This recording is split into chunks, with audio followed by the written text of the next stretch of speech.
வணக்கம் தோழர்களே, நான் சுந்தரவள்ளி. தமிழ்நாடு சட்டமன்றம் இருக்குல்ல, இன்னைக்கு அத்தகலப்பட்டு போச்சுங்க. பயங்கரமான நெருப்பு பறந்துச்சுன்னா பாத்துக்கங்களேன்.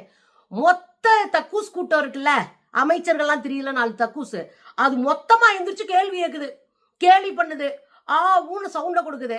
லெப்ட்ல டீல் பண்ணாருங்க ஓ பன்னீர்செல்வம். லெப்ட்ல டீல் பண்ணாரு ஓபிஎஸ். லெப்ட்ல டீல் பண்ணி சிரிச்சுக்கிட்டே அடிச்சு உட்கார வச்சுட்டாரு. பேர் அதிர்ச்சியா இருந்துச்சுங்க எனக்கு.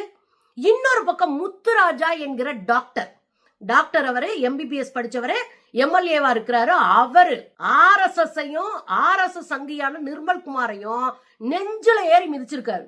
லெப்ட்ல டீல் பண்ணிருக்காரு. வேற லெவல் சம்பவம். என்ன நடந்தது தோழர்? இன்னைக்கு தாங்க சட்டமன்றத்தை பாக்குறதுக்கு மன நிறைவா இருந்துச்சு. இபிஎஸ் அடிச்சு ஓட விட்டாருங்க. பயங்கரமா இருந்தது இன்னைக்கு சட்டமன்றம். நான் நிறைய பாத்துட்டேன். இன்னைக்கு நல்லா இருந்தது. இன்னைக்கு 2 தீர்மானங்கள் சட்டமன்றத்தில் நிறைவேற்றப்பட்டுச்சு. 1 நீட்டுக்கு எதிரான தீர்மானம், 2வது வெளிநாட்டுல இருந்து ஃபண்ட் வாங்கி இங்க தொண்டு நிறுவனங்கள் நடத்துறாங்கல்ல, அதுக்கான ஒரு சட்ட திருத்தம் கொண்டு வந்திருந்தாங்கல்ல, அதை ஏற்கனவே நம்ம முழு நீள வீடியோவே போட்டிருக்கோம். அதுக்கு இங்கே ஒரு தீர்மானத்தை நிறைவேற்றி விட்டுறலாம், அவ்வளவுதான், சிறுபான்மை மக்கள் பாதிக்கப்படுறாங்களா பாவமே அப்படின்னு போனா போயிட்டு போகுதுன்னு ஒரு தீர்மானம். இது நம்ம விளக்கமா வேற பேசணும், நான் கட்டாயம் பேசுறேன். ஆனா இன்னைக்கு நம்ம பேச போறது வேற. இந்த 2 தீர்மானம் கொண்டு வந்தாங்க. எனக்கு இவங்க தீர்மானம் கொண்டு வந்தவங்களை பார்க்கும் போதே கொலவெறியா இருந்துச்சு. ஏன் தெரியுங்களா? நீட்டுக்கு எதிராக நம்முடைய பிள்ளைகள், நம்ம தோழர்கள் போராடினாங்க. நீட்டுக்கு எதிரான போராட்டத்துல இந்திய மாணவர் சங்க தோழர்களையும், இந்திய வாலிபர் சங்க தோழர்கள், ஜனநாயக வாலிபர் சங்க தோழர்களையும் அடிச்சு மண்டை உடைச்சு விட்டது இந்த போலீஸ், விஜய் போலீஸ். அங்க 4 ஃப்ரெண்ட்ஸ் தோழர்கள் எல்லாம் நிக்கிறாங்க, 4 பெண்கள். அவங்க கிட்ட போய் மிரட்டுறாரு திருவெற்றியூர் போலீஸ். எஸ்ஐயா யாரோ ஒருத்தர் போய் மிரட்டுறாரு. 4 பேரா நிக்க கூடாது. என்ன நினைக்கிறீங்க? என்னமோ நம்ம இந்திய விடுதலை போராட்டத்துக்கு முன்னாடி இருந்த காலகட்டம் மாதிரி அன்னைக்கு நிலைமை இருந்துச்சு. அப்ப தெருவில் போராடினவங்களை எல்லாம் பிடிச்சி ஜெயில போட்டது, அவங்க மேல கேஸ் போட்டது, பல பிரிவுகள்ல வழக்கு போட்டதுனால அத்தனை அயோக்கியத்தனத்தையும் வெளியே செஞ்சுவிட்டு உள்ள போய் தீர்மானம் நிறைவேற்றுறாங்களாம். எனக்கு இன்னொரு கேள்வி இருக்குங்க. வெளியே உட்காந்து நீங்க என்ன பேசுனீங்க நீட்டுக்கு எதிரா? அதைத்தாங்க முத்துராஜா பக்காவா பேசியிருந்தார், நல்லா பேசியிருந்தார். நம்ம ஆல்ரெடி வீடியோவே போட்டிருக்கோம். ஆனா சட்டமன்றத்துல பதிவு செய்யணும்ல, அது வரலாற்று குறிப்பு இல்ல. இந்த முத்துராஜா என்பவர் டாக்டர், கவர்மெண்ட் ஜிஹெச்ல டாக்டரா இருந்தவர். அதை வாலண்டியரா ரிட்டைர்மெண்ட் கொடுத்துட்டு அவரு சட்டமன்றத்துல இப்ப வந்திருக்காரு எம்எல்ஏவா, டிஎம்கே காரன்னு வச்சுக்கோங்க. அவர் நீட் இல்லாத காலகட்டத்துல படிச்சு டாக்டர் ஆனவர். அப்பெல்லாம் நிறைய 12ஆம் நல்ல மார்க் எடுத்தா அவங்களுக்கு டாக்டர் சீட்டு கிடைச்சிடும். அப்படி படிச்சு பாஸ் ஆகி வந்தவர். அவர் வந்து கேட்கிறாரு, நீங்க எல்லாம் தீர்மானம் கொண்டு வந்திருக்கீங்களே, என்ன பண்ணீங்க? நீங்க வெளியே என்ன மாதிரி பேசுனீங்க? இந்த ரெட்ட வேஷத்தை உடைச்சிருக்காருங்க. இந்த ரெட்ட நிலைப்பாடு, ரெட்ட வேஷம் போட்டுட்டு இந்த தாவேக்கா அந்த சூழலை அடிச்சு உடைச்சிருக்கிறாரு. இன்னைக்கு போற போக்குல நிர்மல் குமார், விஜய், அப்புறம் அருண்ராஜ் மொத்த பேரையும் ரோஸ்ட் பண்ணி விட்டாரு. அதுல அவர் சொல்றாரு, ஏங்க நீட்டுக்கு முதலமைச்சர் என்னங்க பேசினாரு? விஜய் என்ன பேசினாரு? வெளியே நீட்டு மட்டும்தான் படிப்பா பேசலையா? நம்ம பலமுறை இதை கண்டிச்சிருக்கோம். நீட்டு மட்டும்தான் படிப்பானா என்ன அர்த்தம்? வேணாம் பாப்பா, நம்மளால முடியாது, நீ ஏன் நீட்டுக்கு படிக்கிறன்ற கேள்வி கேட்கறது. ஏன் புள்ள கனவு நீ யாரு கேள்வி கேட்க?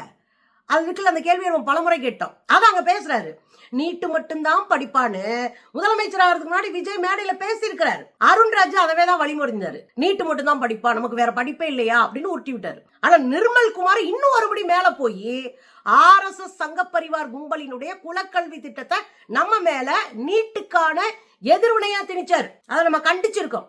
அத இன்னைக்கு சட்டமன்றத்துல பேசியிருக்காரு முத்துராஜா. என்ன பேசியிருக்கிறாரு?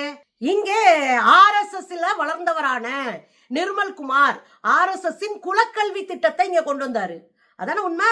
தெளிவான வார்த்தைகளை பதிவு செஞ்சாரு ஆர்எஸ்எஸ் நிர்மல் குமார். அதனாலதான் குலக்கல்வியா இருக்கக்கூடிய அது என்னது பிளம்பரா இருக்கிறது, அது இதுன்னு சில வேலைகள்லாம் சொன்னார்ல போன மேடையில. நம்ம அதை முழு வீடியோவா போட்டிருக்கோம். அதுல என்ன சொன்னாரு? பிளம்பர் வேலைக்கு டிமாண்ட் அதிகமா இருக்கு, கார்பெண்டர் வேலைக்கு டிமாண்ட் அதிகமா இருக்கு, அதுல நீங்க பயிற்சி எடுத்துக்கிட்டீங்கன்னா பயங்கரமா சம்பாதிக்கலாம். ஒரு கார்பெண்டரையும் ஒரு இவரையும் கூப்பிடணும்னா 1 வாரம் காத்திருக்கிற மாதிரி ஆகுது அப்படின்னு மேடையில பேசி நம்ம மக்கள் எல்லாம் கழட்டிக்கிட்டு கவ கொடுத்து அடிச்சாங்கன்னு வச்சுக்கோங்களேன். அதை இன்னைக்கு முத்துராஜா எடுத்து மேடையில பேசிட்டு, இது அசல் குலக்கல்விங்க, ஆர்எஸ்எஸ் உடைய மனநிலையில பேசினாரு அப்படின்னு டக்குன்னு எந்திரிக்கிறார் நிம்மி. டக்குன்னு எந்திரிச்சு என்ன பேசுறாரு? அவைக்கு தேவையில்லாதெல்லாம் பேசுறாரு. யார் சொல்றா? நிர்மல்குமார் சொல்றாப்ல, அவைக்கு தேவையில்லாதான். நீ வெளியே நிப்ப, மேடையில போய் உட்கார்ந்துக்குவ, மேடையில பேசுறதெல்லாம் நீங்க பாட்டுக்கு அடிச்சு விடுவீங்க. என் பிள்ளை வந்து இது கார்பெண்டரா போகணும், என் பிள்ளை வந்து பிளம்பரா போகணும், உன் பிள்ளையும் உன் வீட்டாளுங்க எல்லாம் பெரிய பணத்தை சம்பாரிச்சு கார்ல போயிட்டு இருப்பாங்க, நாங்க பைய தூக்கிட்டு டூல்ஸ் தூக்கிட்டு தெருவில் அலையிடுமா? இது பேசுனீங்கள வெளியே, அப்போ சட்டமன்றத்துக்குள்ள அதை ஏத்துவாங்கல்ல. அது கேள்வி கேட்டுன்னு பதறாப்ல, ஐயோ மக்கள்கிட்ட போயிருமேன்னு, உண்மை போயிருமேன்னு பதறாப்ல. டக்குன்னு அவர் பதில் சொல்றாரு, முக்கியமானதான் பேசுறேன் தலைவரே. அவை தலைவரை பார்த்து, முக்கியமானதான் பேசுறேன் தலைவரே, எங்களுக்கு வரலாறு இருக்கு, நான் பேசுறேன், வரலாறு இல்லாதவன் என்னத்த பேச போறான் அப்படின்னு ஒரு குண்டை தூக்கி போட்டார். எனக்கு ரொம்ப பிடிச்சிருந்தது. திராவிட இயக்கத்துக்குன்னு வரலாறு இருக்குங்க, கம்யூனிஸ்ட் இயக்கத்துக்குன்னு வரலாறு இருக்கு, ஆர்எஸ்எஸ்க்கு என்ன வரலாறு இருக்கு? கொலவெறி பண்ணதும், கொடுமைப்படுத்தினதும், மக்களை துண்டாடியதும், மக்களை வந்து கொன்னதும், எளிய மக்களுடைய வாழ்க்கையை சீரழிச்சிருந்தவரை என்ன வரலாறு இருக்கு ஆர்எஸ்எஸ் காரனுக்கு? அதைத்தான் கேட்டு விட்டாரு. நல்லா நாக்கப்படுகிற மாதிரி கேள்வி பாருங்களேன். அவர் ஏற்கனவே இருந்த ஆர்எஸ்எஸ் கொள்கை பாணியில குலக்கல்விக்கு ஆதரவா பேசி இருக்கிறாரு. அதுக்கு சமூக வலைதளங்கள்ல கடும் எதிர்ப்பு கிளம்பிருச்சு. தேவையில்லாத விஷயங்களை பேசும் மாண்புமிகு பேரவைத் தலைவர்களே, முக்கியமானதான் தலைவரை பேசுறேன். வரலாற்றுல நாங்க இருக்கிறோம், அதனால நாங்க பேசுறோம். வரலாற்றுல இல்லாதவங்க எப்படி பேசுவாங்க? ஒரு குழந்தை மருத்துவர் ஆனா ஆசைப்படுதுன்னா அதை தடுக்க யாருக்குமே உரிமை கிடையாது. ஆதவர்ஜுனா இருக்காரு இல்லையா, வரலாற்று பேரறிஞர், கையில பேனாவோட தான் பேசுவாரு, மூளை காது வழியா வலியும், அந்த அளவுக்கு அறிஞர் அவரு. அவர் ஒரு வரலாற்று உண்மையை பேசி பதில் கேட்டாரு. என்ன வரலாற்று உண்மை? நீட் தேர்வை அறிமுகம் செஞ்சது யார் தெரியுமா? காங்கிரஸ் காலத்துல வரலாற்று உண்மையை பேசுறாரு. நீட் தேர்வை அறிமுகம் செஞ்சது யார் தெரியுமா? திமுகவுல சுகாதாரத்துறை அமைச்சரா இருந்த, இணை அமைச்சரா இருந்த காந்தி செல்வன் தான். பதில் சொல்லுங்க அப்படின்ட்டு அப்படி ஸ்டைலா அப்படி தட்டி அந்த மைக்கை தட்டி விட்டு உட்காரப்பல. அதுக்கு என்ன நினைப்புனா, இது உண்மையான வரலாறா இருக்குமோ, நம்ம கேள்வி கேட்டு அவங்கள திக்குமுக்காட வச்சிருவோம், திமுகவை கதற விட்டுருவோம், பதற விட்டுருவோம் அப்படின்னு நினைச்சுக்கிட்டு அது கேட்டது. வாட்ஸ்அப்ல வர்றதெல்லாம் வதந்தின்னு இந்த பீஸுக்கு தெரியணும். ஆதவர்ஜுனாவுக்கு வளர்ந்தா மட்டும் போறாது. நம்ம ஆளுங்க அன்னைக்கே படிச்சிருந்தாங்க, ஆளும் வளரணும், அறிவும் வளரணும் அப்படின்னு. அதுதான்டா வளர்ச்சி அப்படின்னாங்க. இந்த பீஸுங்களுக்கு சொல்லி புரிய வைக்க முடியாது. இவர் என்ன நினைச்சுக்கிட்டாரு, திமுக கொண்டு வந்ததுன்னு பரப்பி விட்டானுங்கல்ல, அதை வச்சு இவர் பேசுறாரு. சட்டமன்றத்துல ஒரு அமைச்சர் வந்து சட்டமன்றத்துல பேசுறதுக்கு முன்னாடி ஒரு விஷயத்த பேச போறோம்னா 1000 முறை கிராஸ் செக் பண்ணணும். இது சரியா, தவறா, உண்மையா, இல்ல கட்டி விடப்பட்ட கதையா தெரிஞ்சுக்கிட்டு போகணும். எதுக்குமே முயற்சி எடுக்காத ஒரு கும்பல்கிட்ட தான் இன்னைக்கு நம்ம சிக்கிருக்கோம். அவர் கேட்ட உடனே டக்குனு வந்துருச்சு, ஏவா வேலை இருந்துச்சு சொன்னாருங்க. பாருங்க, அன்னைக்கு காந்தி செல்வன் வந்து இணை அமைச்சரா இருந்தாரு சுகாதாரத்துறையில. அன்னைக்கு சுகாதாரத்துறையினுடைய அமைச்சரா இருந்தவர் குலாம் நபி ஆசாத். இந்த குலாம் நபி ஆசாத் தான் கொண்டு வந்தாரு. இன்னொரு விஷயம், இணை அமைச்சர்கள் இது மாதிரி சட்டத்திட்டங்கள்லாம் கொண்டு வந்து வாச்சிக்கிட்டு அவங்க முன்னாடி வைக்க முடியாது. அந்த ரூலே கிடையாது. கேபினெட் அமைச்சர்கள் தான் வைக்க முடியும். சரிங்களா? அதனால இவர் வைக்கல. ஆனா நாங்க காங்கிரஸோட கூட்டணியில இருந்தது உண்மை ஒண்ணு. சரியா? அப்போ ஒரு பொய் அடிபட்டு போச்சா? காந்தி செல்வன் சொல்லல. ரெண்டாவது, அதே கேபினெட் அமைச்சரவையில நாங்க பேசுனது என்னன்னா, தமிழ்நாடு நீட்டை ஒத்துக்காது. அன்னைக்கு கலைஞர் இங்க ஆட்சியில இருக்காரு. தமிழ்நாடு நீட்டை ஒத்துக்காது, நீட் எங்களுக்கு அவசியம் இல்லை. இது அன்னைக்கு மட்டும் பேசல. 2006ல இருந்து 7ல இருந்து பல தேசிய தேர்வுகளை தமிழ்நாடு வேண்டான்னு தூக்கி எரிஞ்சிருக்கு சட்ட நடவடிக்கை எடுத்து. டாக்டர் கலைஞர் காலத்துல பல சட்ட நடவடிக்கை எடுத்து தேசிய தேர்வுகள்லாம் வேண்டாம் வேண்டாம் தூக்கி எரிஞ்சாரு. அன்னைக்கு என் பிள்ளைங்க படிச்சுட்டு வரட்டும், அது பள்ளிக்கூடத்துல படிச்சு வரட்டும், எங்க கல்வி சூழலுக்கு ஏற்ற மாதிரி நாங்க வளர்ந்துக்கிறோம் அப்படின்னு கடுமையா வேலை பார்த்தவர். ஆதவ் கும்பல் ஒரு ஆர்எஸ்எஸ் கும்பல் தான். அவனுக்கு வரலாற்றை ஒழிச்சு கட்டணும், வரலாற்றை திருச்சு பேசணும், அதுதான் அவனுடைய நோக்கம். இது ஆர்எஸ்எஸ் சொன்னதை தூக்கிட்டு வந்து இங்க ஆதவர்ஜுனா பேசுறாப்ல. பேசுற உடனே உண்மை உடஞ்சிருச்சு. இல்லையா, நாங்க பேசல, குலாம் நபி ஆசாத் பேசினாரு. அன்னைக்கு முதலமைச்சர் அந்த டாக்டர் கலைஞர் அதை ஏத்துக்க மாட்டேன்ட்டாரு, கடிதம் எழுதினாரு. கடிதம் எழுதின பிறகு காங்கிரஸ் அமைச்சரவை எந்த மாநிலத்திற்கு இது தேவை என்று இருக்கிறதோ அவங்க எடுத்துக்கட்டும், தேவையில்லாத மாநிலங்கள் எடுக்க வேணாம், நாங்க வற்புறுத்தல அப்படின்னு முடிச்சுக்கிட்டாங்க. அதனால தமிழ்நாட்டுக்கு ஜெயலலிதா பீரியட் வரைக்கும் அந்த நீட்டு வரல. கூடுதல் தகவல், 2013 குப்பை தொட்டிக்கு அனுப்பிட்டோம் உச்ச நீதிமன்றத்துல இருந்து. தமிழ்நாட்டுக்கு அது முக்கியமான போராட்ட வரலாறு உண்டு, பெரிய கதை. இதுல பாதி என்ன, 1 இன்ச்சு கூட தெரியாத ஒரு பீஸ் எந்திரிச்சு பேச்சு ஏவாவேல்கிட்ட மிதி வாங்கியிருக்கு பாருங்களேன். காங்கிரஸ் பேர் இயக்கம் ஆட்சியில் இருக்கிற பொழுது திராவிட முன்னேற்ற கழகம் அதில் பங்கு பெற்றது என்பதிலே தவறான செய்தி அல்ல, உண்மையான செய்தி தான். அப்பொழுது நாமக்கல்லை சேர்ந்த காந்தி செல்வன் என்பது அவர் வந்து சாதாரண ராஜாங்க துணை மந்திரியாகத்தான் இருந்தார். அவர் நாடாளுமன்றத்தில் இந்த நீட்டு தேர்வை அவர் அறிமுகப்படுத்தவில்லை. பொதுப்பணித்துறை அமைச்சருக்கு சொல்கிறேன். குலாம் நபி ஆசாத் அவர்கள் காங்கிரஸ் இயக்கத்தை சேர்ந்த மூத்த அமைச்சர் அவர்கள். எனவே அவர் தான் வந்து நாடாளுமன்றத்தில் அறிமுகப்படுத்தி பேசினார் ஒழிய, ஏன்னா காங்கிரஸ் அமைச்சர் அவருக்கு தெரிஞ்சுக்கிறதுக்காக நான் சொல்றேன். நான் நாங்கள் இணை அமைச்சர்லாம் வந்து எப்பவுமே நாடாளுமன்றத்தில் வந்து எல்லாம் அறிமுகப்படுத்த முடியாது. நாங்கள் இருந்தோம்.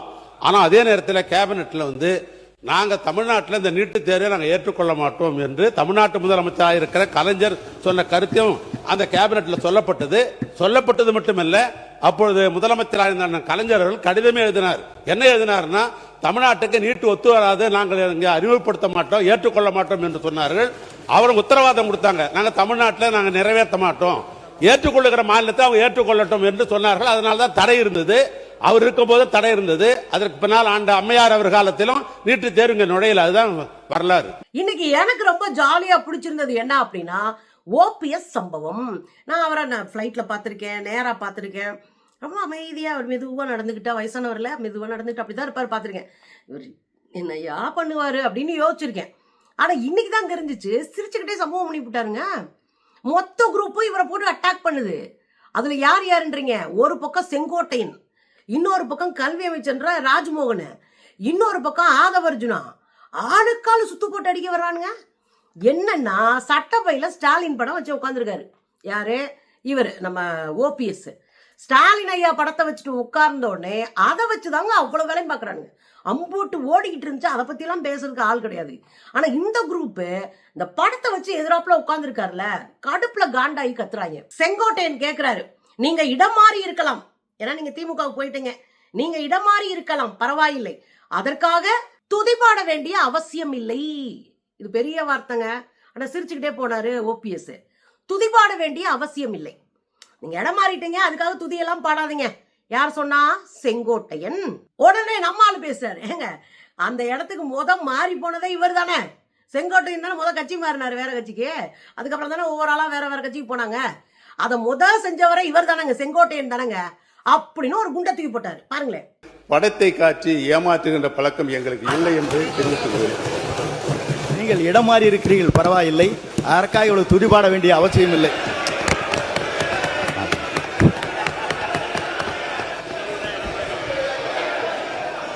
மாண்புமிகு பேரவைத் தலைவர்களே, அந்த இடத்தை அவர்தான் முதலில் மாற்றியவர் என்பதை நான் இங்கு தெரிவித்துக் கொள்ள கடமைப்பட்டிருக்கிறேன். ராஜ்மோகன் அவன் ஒரு பட்டிமன்ற பேச்சாளர். எனக்கே பட்டிமன்றத்து மேலே அலர்ஜி வர வச்சிருவாங்க உங்களுக்கு. செங்கோட்டையனை பார்த்து இவர் சொல்றாரு, எங்க ஐயா எங்க அண்ணன் இடத்தை மாத்தும் போதும் இதயத்தின் அருகே இருக்கிற படத்தை மாத்த வேண்டாம் அப்படின்னு எங்க வெற்றி தலைவர் சொல்லிட்டாரு. அது வெட்டி பிசுதான் சொல்லிட்டாரு அப்படின்னு அது ஒண்ணு பேச. இதெல்லாம் அவசியமே இல்லாது. அது இடம் மாறினாலும் இதயத்துல ஜெயலலிதா வச்சுட்டு உட்கார்ந்துருப்பாராம். அவ்வளவு யோக்கிய சீலர் யாரு? நம்ம அண்ணன் செங்கோட்டையன். சொல்லி முடிச்சுட்டு அடுத்து ஒரு வார்த்தை சொல்றான், இடமும் மாறி இருக்காரு, இதயமும் மாறி விட்டதோ அப்படின்னு வருது. இந்த படத்துல வச்சார்ல, அதுல பிடிக்கிறாங்க. இடம் மாறிதான் உட்கார்ந்துருக்காருன்னு பார்த்தா இதயமும் மாறி விட்டதோ அப்படின்னு கேட்கிறான். அதுக்கப்புறம் ஆதவு, செங்கோட்டையன் இடம் மாறி இருக்கலாம், இது ஆதவு, செங்கோட்டையன் இடம் மாறி இருக்கலாம், ஆனால் சட்டை பையிலும் இதயத்திலும் அம்மா ஜெயலலிதா அவர்களைத்தான் வைத்திருக்கிறார். யாரு? இது ஆதவு. ஆனால் புரட்சி தலைவர் அம்மாவால் முதலமைச்சராக்கப்பட்டவர் நம்ம ஐயா ஓபிஎஸ். சட்டை பையில் யாருடைய படம் இருக்கிறது கண்டுபிடிச்சிட்டாங்க. எப்பா, அவர் ஒரு ஸ்டாலின் படத்தை வச்சதுக்கு சுத்து போட்டு கேள்வி கேட்கிறாங்க. அழகா பதில் சொன்னாரு பாருங்க. ரொம்ப சிம்பிளா பதில் சொன்னாரு. என்ன தெரியுமா? திராவிட இயக்கத்தின் பரிணாமத்தில் தந்தை பெரியார், பேரறிஞர் அண்ணா, முத்தமிழறிஞர் டாக்டர் கலைஞர், அதுக்கப்புறம் புரட்சி தலைவர் எம்ஜிஆர், புரட்சி தலைவி அம்மா, இவங்க எல்லாத்தையும் இதயத்தில் வைத்திருக்கிறேன். என்னவா? இவங்க எல்லாரையும் இதயத்தில் வச்சிருக்கேன். திராவிட இயக்க தலைவர்கள் இவங்களாலதான் தமிழ்நாடு தலை நிமிர்ந்திருக்கு. இவங்க எல்லாத்தையும் நான் இதயத்துல வச்சிருக்கேன். உங்களை மாதிரி படத்தை காட்டி ஏமாற்றுகிற வழக்கம் எங்களுக்கு இல்லை அப்படின்னு போட்டு விட்டார்ல, தெரிக்க விட்டாரு.